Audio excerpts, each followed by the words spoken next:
On va passer à l'heure de la culture, la chronique avec Jean-Baptiste Urbain, et ça ne nous a pas échappé, c'est le début de l'été, et donc on en a parlé tout à l'heure de la fête de la musique, avec un coup de cœur pour 3 jeunes femmes, regardez.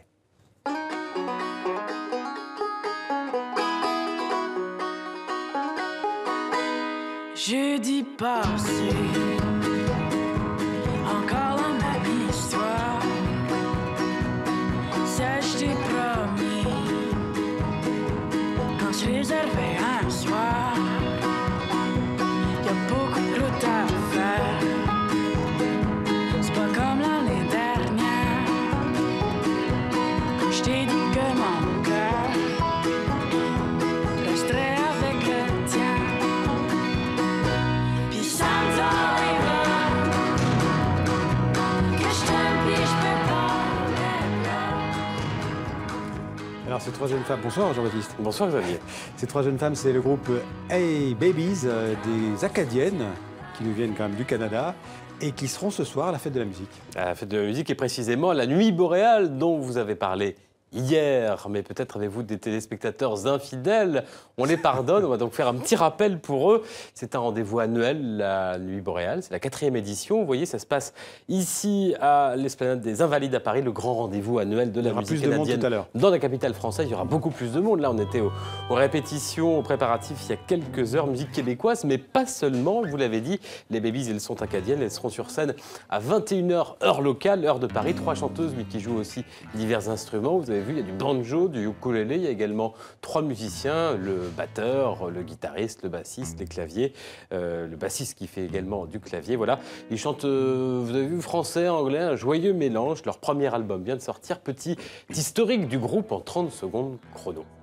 On a commencé, on va sur notre 4e année, puis on s'est rencontrés à l'école dans un concours, puis on est devenus amis, puis là ensuite on a commencé à écrire ensemble, puis à jouer ensemble. Puis le nom Les Hey Babies, c'est juste, on avait un spectacle, puis on avait une photo, puis on avait une affiche, mais on n'avait pas encore de nom, fait qu'on s'est dit, faut qu'on trouve quelque chose, puis là on a fait un petit remue-ménage, puis c'est ce nom-là qu'on a tiré.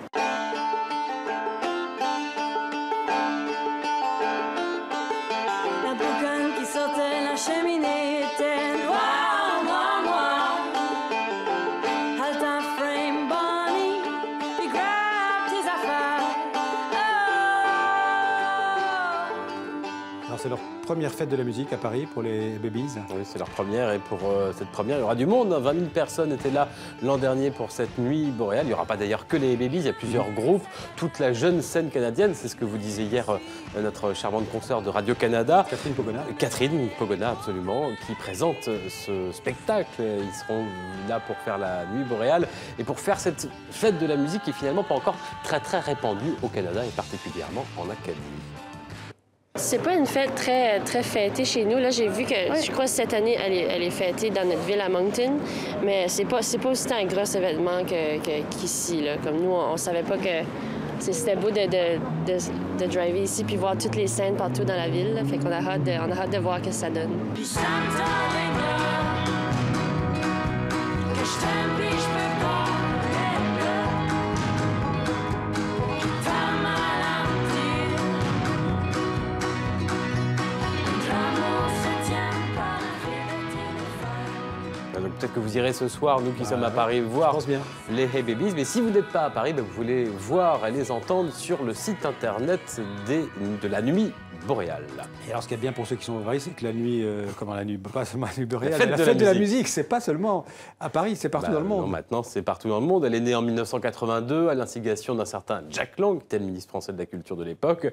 Maintenant, c'est dans 120 pays, de New York à Berlin, en passant par Shanghai. Moi, je me suis allé me promener avec Paul Albertini dans quelques répétitions à Paris. Puisqu'on est à Paris, regardez par exemple, autre coup de cœur, là, on est dans le sud de Paris, place d'Enfer Rochereau. Ce groupe qui s'appelle Isaac Delusion, 4 garçons, c'est de l'électro, de la pop, de la folk, qui seront ce soir sur le podium d'une grande marque d'alcool anisé. Évidemment, nous ne la nommerons pas.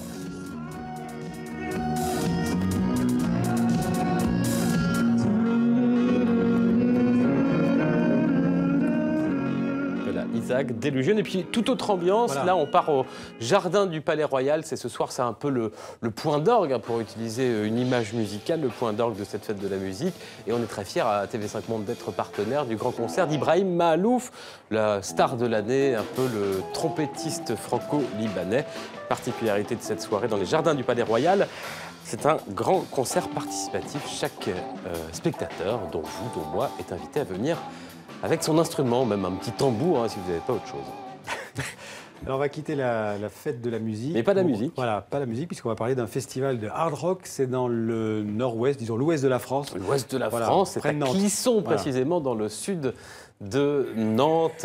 Voilà, c'est parti, voici quelques images. C'était la 10e édition, c'est toujours, parce que ça continue aujourd'hui, de ce rassemblement de fans de hard rock et de métal, le Hellfest. Et pour les 10 ans, hier soir, il y avait tout le gratin, les plus grandes stars mondiales, Scorpions, ZZ Top, Alice Cooper, 250 000 personnes quand même chaque année qui suivent ce festival. Ici, j'ai choisi le groupe allemand Sodom. Alors, on va dire un mot du festival du film d'animation d'Annecy. Et il s'est achevé hier soir. Oui, c'est le plus grand festival d'animation au monde. Là aussi, beaucoup de monde. 120 000 spectateurs pour cette 39e édition.